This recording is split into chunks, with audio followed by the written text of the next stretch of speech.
Hey, what's going on? You know who it is. You know what it is. All right, you guys, peep game. All right, so Black Panther 2, Wakanda Forever. I just like to add the two to it. Comes in at number one at the box office, taking in around 100. Well, conflicting reports have it taken in around anywhere between 180 million to 183 million, which I think is extraordinary due to all the controversy surrounding the movie. Keep in mind, they went through some trouble finishing this movie and completing the film. The film was delayed by at least a couple of months, if I'm not mistaken, because keep in mind, Letitia Wright was injured performing a stunt, and she was out for a couple of months. Then also, right in the midst of filming this movie, that's when they started in certain places, or depending on where you was at, basically requiring for you to enter the country. Now, Atlanta, where they shot the movie, they didn't have, no restrictions, but her being from across the water at the time, you couldn't come into the country unless you know, showed proof of taking a potion. But eventually they found a way to get her back into the country. But it was tough because Letitia Wright had a very strong stance on taking a potion. And it was to the point to where basically some people were trying to get her fired from the film. But nevertheless, she managed to complete the film. I don't know, did she eventually end up taking it? If she did, that's her right. If she didn't, fine. But nevertheless, they were able to complete the movie. And the movie's budget skyrocketed.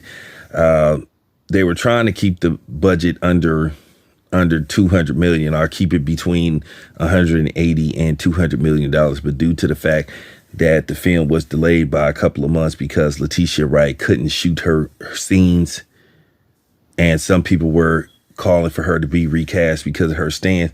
But at the same time, they was too deep into production to basically try to recast her, because after all, she is the lead in the film.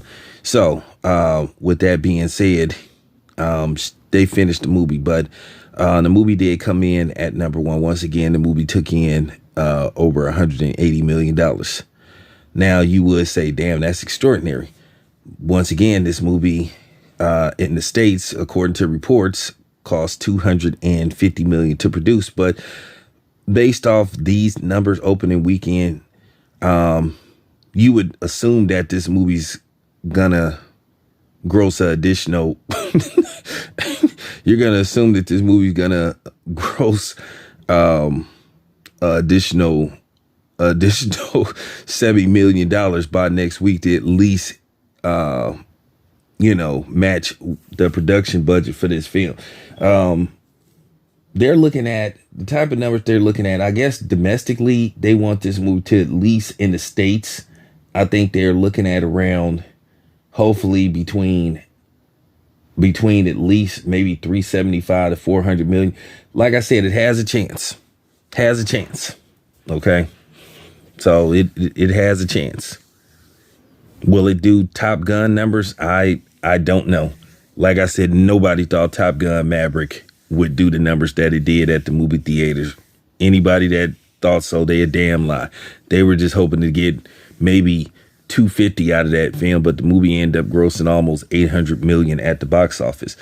But the movie so far globally has grossed $300 million.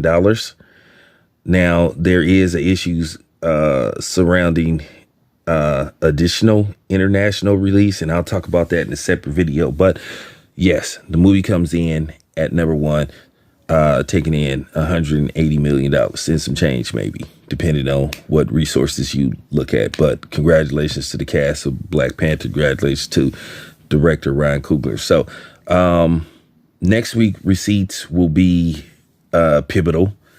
I don't know what's coming out next week, but I don't think there's nothing of the magnitude that can match Black Panther, the sequel. So we'll see what's up. Anyway, this your boy Town Biz. I'm out.